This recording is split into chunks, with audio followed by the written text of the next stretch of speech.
Hello friends, welcome to our YouTube channel teaching exam overload. दोस्तों, आज के session के अंतर्गत आपकी जो सीटेट दिसंबर 2024 की क्लासेस लगातार चल रही हैं, उसमें आज हम क्लास 8 एनसीईआरटी हिस्ट्री के चैप्टर नंबर 7 को पढ़ेंगे। चैप्टर नंबर 7 का नाम क्या है कि देसी जनता को सभ्य बनाना, राष्ट्र को शिक्षित करना।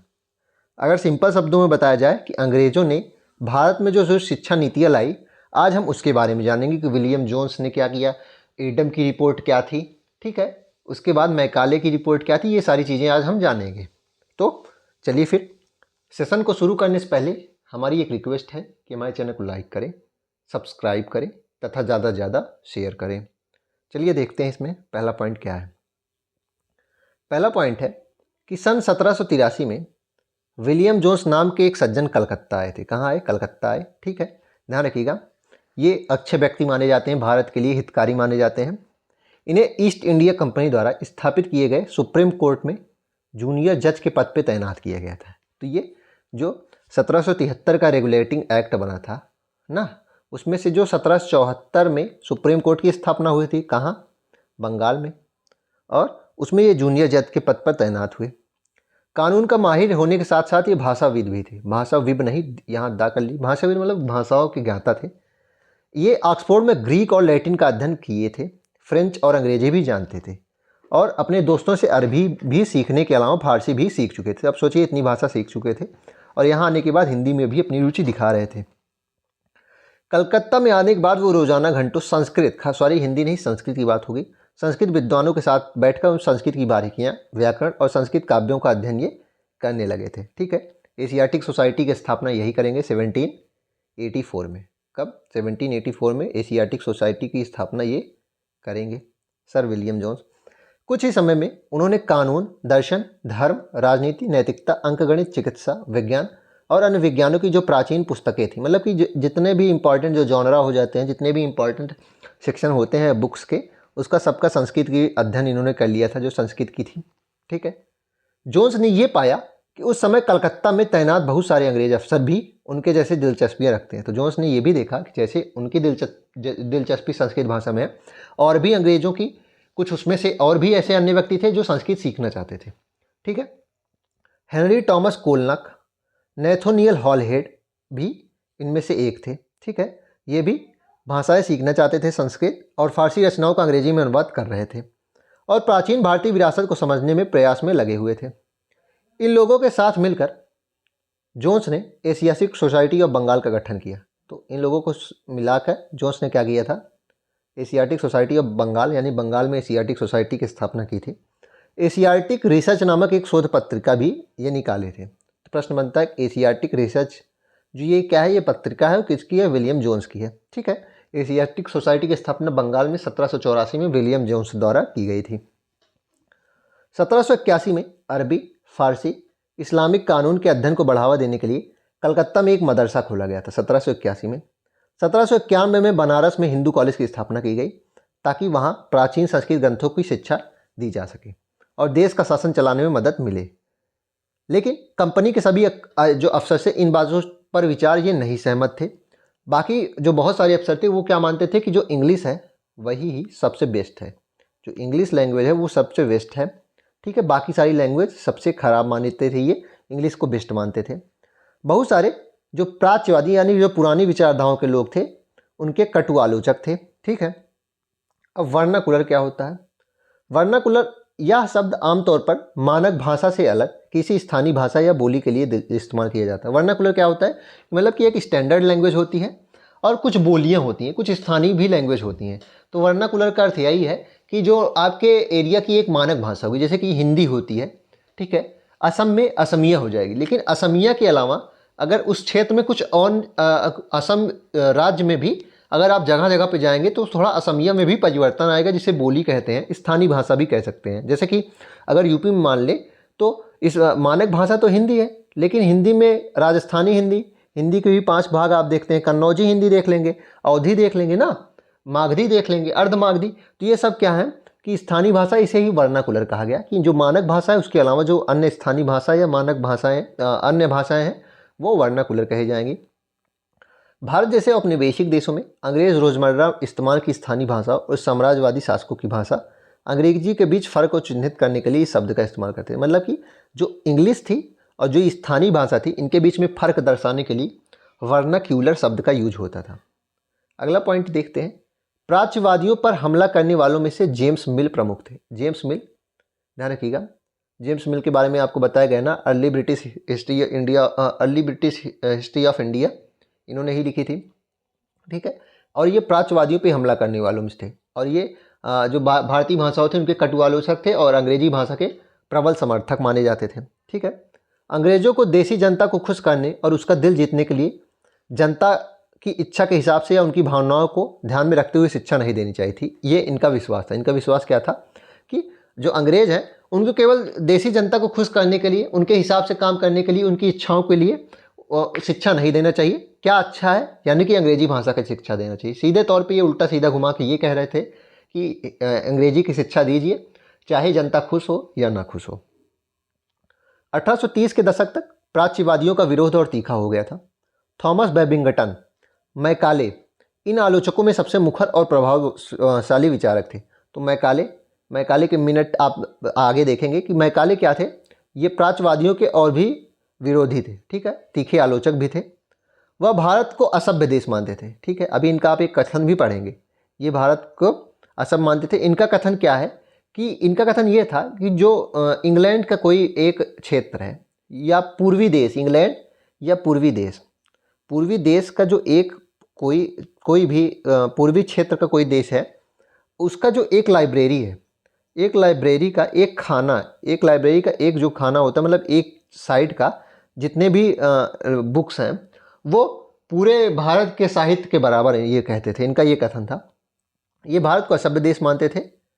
मैकाले के मुताबिक पूर्वी ज्ञान की कोई भी शाखा इंग्लैंड की प्रगति के समकक्ष नहीं है, और इनका मानना था कि ये जो जो पश्चिमी, मैंने पूर्वी बता दिया, पूर्वी तो हमें कहा जाता था, ये पश्चिमी देश, ठीक है, इसको पश्चिमी देश कर लीजिएगा, पूर्वी तो हमें ही कहा जाएगा, पश्चिमी देश कि ये प्रबल समर्थक, मतलब ये इंग्लैंड जो है वो पश्चिमी देश ही हैं। तो इनका कथन क्या था, ये क्या कहते थे कि जो पूर्वी ज्ञान है उसकी कोई वैल्यू नहीं है, इंग्लैंड की प्रकृति के वो समकक्ष खड़े ही नहीं हो सकते थे, और एक अच्छा यूरोपीय पुस्तकालय, यूरोप देश के जितने भी कोई भी यूरोपीय कंट्रीज़ हैं उनका एक अच्छा पुस्तकालय का केवल एक खाना ही भारत और अरब की भी बात, यानी कि ये फारसी की भी आलोचना करते थे, हिंदी के, संस्कृत के और बाकी सारी लैंग्वेज के अलावा फारसी उर्दू की भी आलोचना कर रहे हैं। कह रहे हैं भारत और अरब के समूचे देसी साहित्य के बराबर है, केवल एक पुस्तकालय का एक खाना, ठीक है, ऐसे इनके बोल थे। इनका तर्क था कि भारत में ब्रिटिश सरकार को प्राच्यवादी ज्ञान पर सरकारी पैसा बर्बाद नहीं करना चाहिए थी। इन्होंने अपने जो रिपोर्ट दी थी उसमें इन्होंने बताया था कि प्राच्यवादी ज्ञान जो है उस पर पैसा बर्बाद नहीं करना चाहिए, क्योंकि इससे कोई फ़ायदा नहीं होने वाला है, कंपनी को भी कोई फ़ायदा नहीं होने वाला है, और हमें अंग्रेजी भाषा का समर्थन ज़्यादा से ज़्यादा करना चाहिए, ठीक है। मैकाले के विवरण, जिसे मैकाले मिनट्स कहा गया, उसके और ये कब दिया गया था, 1835 में, और इसी के आधार पर शिक्षा अधिनियम अंग्रेजों ने लाया, ठीक है। और ये फैसला लिया गया कि अंग्रेजों को उच्च शिक्षा का अंग्रेजी को उच्च शिक्षा, अब ध्यान रखिएगा इसमें उच्च शिक्षा की बात हो रही है कि इंग्लिश को उच्च शिक्षा का माध्यम बनाया जाएगा, यानी कि जो हायर एजुकेशन है उसको अंग्रेजी में ही दी जाएगी, और कलकत्ता मदरसे तथा बनारस संस्कृत कॉलेज जैसे प्राच्यवादी संस्थानों को प्रोत्साहन नहीं दिया, यानी कि जो अंग्रेज हैं वो प्रोत्साहन नहीं देंगे, आप अपने ऊपर चलाइए, अपना ध्यान रखिए, वो दबाने का ही प्रयास करेंगे, कोई प्रोत्साहन नहीं देंगे।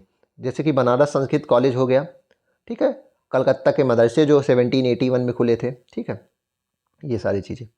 इन संस्थानों को अपने आप क्षरण का शिकार होते जा रहे अंधकार के मंदिर की संज्ञा दी गई, और इन्हें क्या कहा गया, अपने आप क्षरण का शिकार हो रहे हैं, यानी कि अपने आप नष्ट हो रहे हैं धीरे धीरे, और अंधकार के मंदिर, ऐसा कहा गया।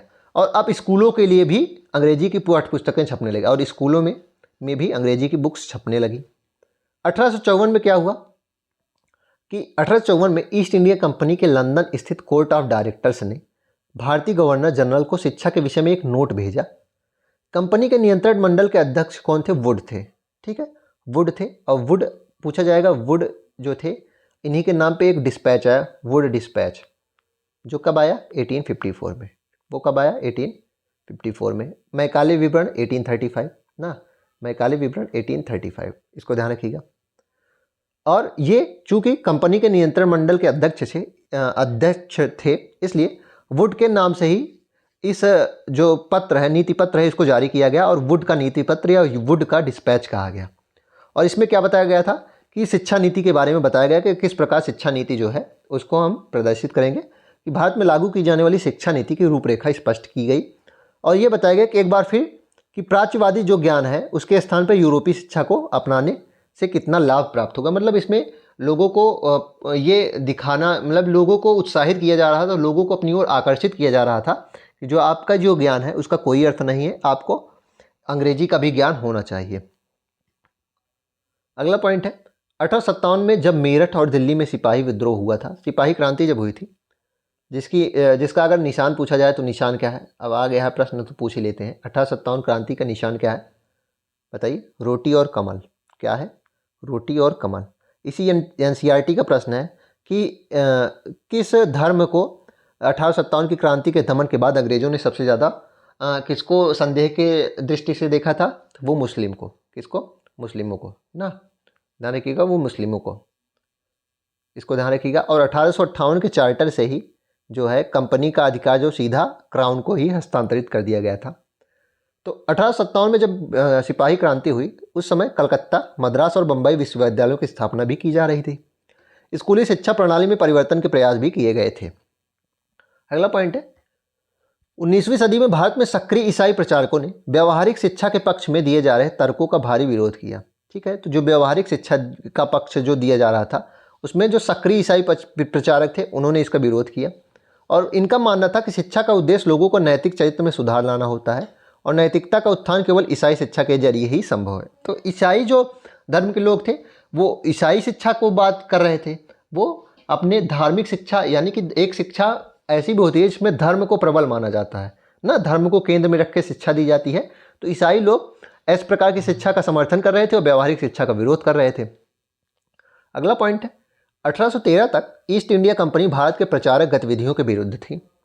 कंपनी को यह भय था कि प्रचारकों की गतिविधियों की वजह से स्थानीय जनता के बीच असंतोष पैदा होगा और लोग भारत में अंग्रेजों की उपस्थिति को ही शक की नज़र से देखेंगे। ठीक है, ब्रिटिश नियंत्रण वाले भूक्षेत्र में अपनी संस्थाएं न खोल पाने की वजह से प्रचारकों ने अंततः श्रीरामपुर में अपना मिशन खोला। तो ध्यान रखिएगा कि जो ये ईसाई मिशनरी थे इन्होंने क्या किया कि ब्रिटिश नियंत्रण वाले भूक्षेत्र में संस्थाएं इनको खोलने की अनुमति ही नहीं मिली, तो श्रीरामपुर में अपना एक मिशन खोला जिसे श्रीरामपुर मिशन कहा जाता है। और यह इलाका डेनिश ईस्ट इंडिया कंपनी के नियंत्रण में आता था। ध्यान रखिएगा, किसके? डेनिश ईस्ट इंडिया कंपनी के नियंत्रण में आता था। वर्ष 1800 में वहाँ एक छापा खाना खोला गया, प्रिंटिंग प्रेस खोला गया और 1818 में एक कॉलेज भी खोला गया था। स्कॉटलैंड के ईसाई थे विलियम केरे, उन्होंने श्रीरामपुर मिशन की स्थापना में मदद की थी। इंपॉर्टेंट है, ध्यान रखिएगा। ठीक है, ये फिगर बनाया देखिए, कलकत्ता के पास हुगली नदी पर स्थित है श्रीरामपुर कॉलेज। कब खोला गया इसको फिर से देख लेते हैं। 1818 में खोला गया, 1800 में छापा खाना खोला गया। श्रीरामपुर में अपना मिशन खोला क्यों? जो डेनिश इंडिया कंपनी के क्षेत्र में इसलिए खोला क्योंकि ब्रिटिश क्षेत्र में इन्हें कोई भी कार्य करने की अनुमति ही नहीं मिल रही थी। ठीक है, अब विलियम एडम की रिपोर्ट देखते हैं। इनका भी ये भारतीय शिक्षा पे इन्होंने ध्यान दिया था। ध्यान क्या दिया था? भारतीय शिक्षा को कैसे हो रही इसको जानने का इन्होंने प्रयास किया था। भारतीय शिक्षा जो है इनको इसलिए भेजा गया था कि जो क्षेत्र हैं भारत के उसमें भारतीय शिक्षा जो है वो कैसे हो रही है, जो गुरुकुल आदि हैं उनका कैसे तात्पर्य है। तो 1830 के दशक में इन्होंने, ये स्कॉटलैंड से आए थे, ईसाई प्रचारक थे विलियम एडम। ठीक है, अंग्रेजों के खास थे। बंगाल और बिहार के क्षेत्र में इन्हें दौरा करने के लिए भेजा गया था और देसी स्कूलों में शिक्षा कैसे हो रही इसके बारे में रिपोर्ट तैयार करने की बात इन्हें कही गई थी। और इन्होंने क्या बताया कि बंगाल और बिहार में 1 लाख से भी अधिक पाठशालाएँ हैं और कुछ तो बहुत ज़्यादा छोटे हैं जिनमें आमतौर पर 20 से ज़्यादा विद्यार्थी है ही नहीं, 20 से कम ही हैं। बहुत सारी पाठशालाएँ पेड़ों के नीचे ही होती हैं। ठीक है, इन पाठशालाओं में पढ़ने वाले बच्चों की कुल संख्या भी काफ़ी बड़ी, यानी 20 लाख से भी ज़्यादा थी। ठीक है, बहुत सारी पाठशालाएँ हैं, बहुत सारे विद्यार्थी हैं, लेकिन काफ़ी में 20 से ज़्यादा विद्यार्थी नहीं होते थे। ये पाठशालाएँ संपन्न लोगों या स्थानीय समुदाय द्वारा, मतलब कि या तो कोई एक संपन्न व्यक्ति है, गांव का प्रधान आदि जैसे होते थे जमींदार, उनके द्वारा या तो चलाई जा रही है, तो एक समुदाय है, ग्रुप, पूरे गाँव का समुदाय ही इसको चला रहा था। और कई पाठशालाएँ गुरु खुद ही चलाता था, मतलब जैसे कि आज के समय में प्रिंसिपल जो हैं वो ही स्कूल खुलवाते हैं, वैसे उस समय जो गुरु होते थे वही खुद ही प्रारंभ कराए थे। शिक्षा का तरीका लचीला था।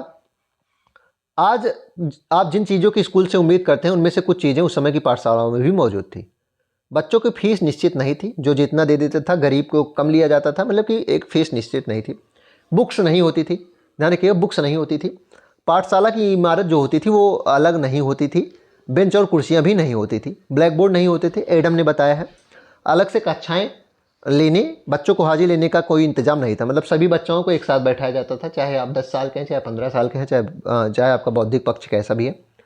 साला इम्तहान, जो वर्ष का इम्तहान होता है, ठीक है, आज जैसे देखिए आप बहुत देखते होंगे FA1 SA1 ये सारे होते हैं, यूनिट टेस्ट, सालाना इम्तहान, छमाही इम्तहान, ये नहीं होता था। समय सारणी भी फिक्स नहीं थी। कुछ पाठशालाएं बरगद के नीचे होती थी, तो कई गांव की दुकान के आसपास या मंदिरों में भी हो जाती थी, गुरु के घर में भी होती थी। बच्चों की फीस उनके माँ बाप उनकी आमदनी निर्धारित करती थी। बच्चे के माँ बाप कैसे कमाते हैं उनकी फीस उस पर निर्भर करती थी। अमीरों से ज़्यादा ले लिया जाता था, गरीबों से नहीं लिया जाता था या कम लिया जाता था। शिक्षा मौखिक होती थी, इंपॉर्टेंट पॉइंट है, लिखित नहीं होती थी।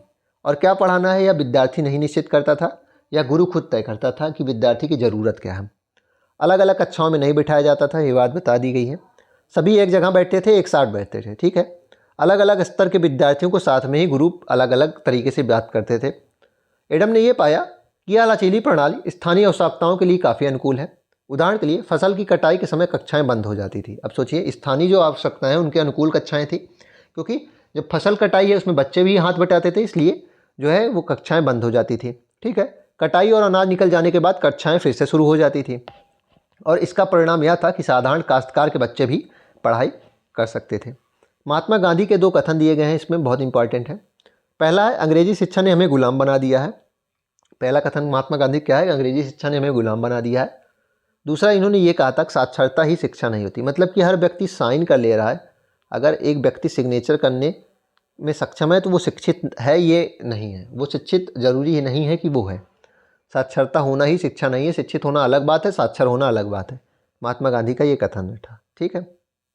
टैगोर का शांति निकेतन शायद आज का लास्ट पॉइंट हो सकता है जी, देखते हैं। इन्होंने 1901 में शांति निकेतन की शुरुआत की थी बंगाल में। और टैगोर जब खुद बच्चे थे वो स्कूल जाने से डरते थे और उनका दम घुटता था। उनका मतलब दीवारों आदि जो ये 4 दीवारी में कैद होना, ये उनको कम पसंद था। वो मतलब कि खुले वातावरण, उनका मानना था कि वातावरण में रह के पढ़ाई करनी चाहिए, और उन्हें स्कूल का एक माहौल, वही बात मैंने बता दिया है। टैगोर को ऐसा लगता था कि स्कूल कोई जेल है, क्योंकि वहाँ बच्चे मनचाहा रूप से काम नहीं कर पाते हैं, कुछ नहीं कर पाते हैं, और जब दूसरे बच्चे शिक्षक को सुन रहे होते हैं तो टैगोर का दिमाग कहीं और लगा होता था, ठीक है। टैगोर का लगता है बचपन का समय अपने आप से ही सीखने का समय होता है, और वह अंग्रेजों द्वारा स्थापित की गई शिक्षा व्यवस्था के कड़े और बंधनकारी अनुशासन से मुक्त भी होना चाहते थे। उनका मानना था कि शिक्षक कैसा होना चाहिए, कल्पनाशील होना चाहिए। शिक्षक कैसा होना चाहिए, कल्पनाशील हो, बच्चों को समझे, उनके अंदर उत्सुकता जागृत कर पाए, ऐसा हो, उनकी उत्सुकता को विकसित करने में मदद करे, ऐसा शिक्षक होना चाहिए। टैगोर का ये मानना था कि जो सृजनात्मक शिक्षा है उसको प्राकृतिक परिवेश में रह के ही हम ज़्यादा अच्छे से पा सकते हैं। तो प्राकृतिक परिवेश मतलब कि शांति निकेतन उन्होंने बनाया था, बहुत सारे वृक्ष लगा के उसको एक विद्यालय खोला था, कि बच्चे जो हैं उनका मस्तिष्क जो है वो मतलब कि एक तरीके से लाइट हार्टेड जिसको हम कह सकते हैं ना, लाइट वेट हो जाए, माइंड जो है हल्का महसूस करें, दबाव न महसूस करें। गांधी जी पश्चिमी सभ्यता और मशीन व प्रौद्योगिकी की उपासना के कट्टर आलोचक थे, ध्यान रखिएगा। पश्चिमी सभ्यता, अंग्रेजी के कट्टर आलोचक थे। टैगोर आधुनिक पश्चिमी सभ्यता और भारतीय परंपरा के श्रेष्ठ तत्वों को संरक्षण चाहते थे। अब इन दोनों महान व्यक्तियों में अंतर देख लीजिए। गांधी जी पश्चिमी सभ्यता, अंग्रेजी के कटु आलोचक थे ना, लेकिन जो टैगोर थे वो जो पश्चिमी सभ्यता के कुछ खास चीज़ें, मतलब बहुत अच्छी चीज़ें हैं, उनको भी लेना चाहते थे, और भारतीय परंपरा की शेष चीज़ों को लेते ही थे, उनका संरक्षण चाहते थे। उन्होंने शांति निकेतन में कला, संगीत और नृत्य के साथ साथ विज्ञान और प्रौद्योगिकी, विज्ञान की भी शिक्षा दी, प्रौद्योगिकी की भी शिक्षा पर जोर दिया, जो यह दिखाता है कि वो पश्चिमी सभ्यता के भी तत्वों को संरक्षण किए थे। इसलिए उन्होंने कलकत्ता से 100 किलोमीटर दूर एक गांव वाला परिवेश था, उसमें अपना स्कूल खोलने का फैसला किया, जिसे शांति निकेतन कहा गया, ठीक है। शांति निकेतन मतलब शांति से भरी हुई एक जगह, और वहाँ बच्चे प्रकृति के साथ जीते हुए स्वाभाविक उनकी जो सृजनात्मकता, मेधा थी, उसकी ओर वो विकसित कर पाते थे। चलिए फिर इसी के साथ आज के सेशन को हम समाप्त करते हैं। आशा करता हूँ कि आपको यह क्लास पसंद आई होगी। अगर आप इसी तरह के अन्य सेशन भी देखना चाहते हैं तो हमारे YouTube चैनल को लाइक करें, सब्सक्राइब करें तथा ज़्यादा से ज़्यादा शेयर करें। साथ ही अगर आप इसकी PDF प्राप्त करना चाहते हैं तो हमारे टेलीग्राम चैनल का लिंक डिस्क्रिप्शन बॉक्स में है, आप उसको ज्वाइन कर लीजिए। सारी PDF वहाँ पे अपलोड कर दी गई हैं। धन्यवाद।